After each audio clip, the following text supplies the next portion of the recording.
ძალიან სამწუხარო არის, რომ საზოგადოების ნაწილია ჩვენს ქვეყანაში და არა მარტო პოლიტიკოსები და არა მარტო NGO სექტორი, არამედ მათთან დაახლოებული პირებიც, რომლებისთვისაც მნიშვნელობა არ აქვს რა ვითარებაში იმყოფება ეს ქვეყანა და მნიშვნელობა არ აქვს თუ რა გამოწვევები არის რეალურად რეგიონში, ფართო რეგიონში, მსოფლიოში, იქიდან გამომდინარე, რომ მათი დღის წესრიგი არის ერთადერთი, რომ რამენაერად მოვიდნენ ძალაუფლებაში.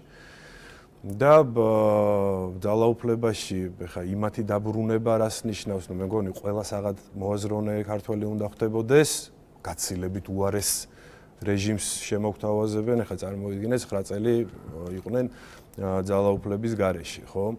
და ნუ იქ კიდე სერიოზული რებრენდინგი განიცადა ოპოზიციამ, რაც ნელ-ნელა ამ გარე უფროსებმა ჩვენ რო ესე მოვიხსენიებთ, შეთავაზეს ქართულ სპექტრს.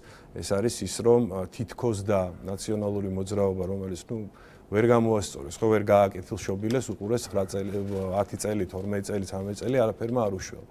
მერე შემოიყვანეს თამაში, ესე რომ ვთქვათ, ახალი.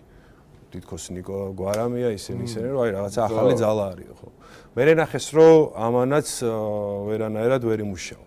მერე ბოლო არჩევნებზე სხვათა შორის და ჩვენ ამაზე ხშირად ვესაუბრებთ მოქალაქეებს, ვაფრთხილებით ამ რისკებთან დაკავშირებით, რომ მათ სხვა ტიპის რებრენდინგი, ასე ვთქვათ, სხვა ტიპის რებრენდინგის, ანუ პროცესის მომსწრეები გავხდით, როდესაც თითქოს გამიჯნეს ნაცებისგან და ახლებისგან ლელო და პარტია საქართველოს, გახარიას პარტია.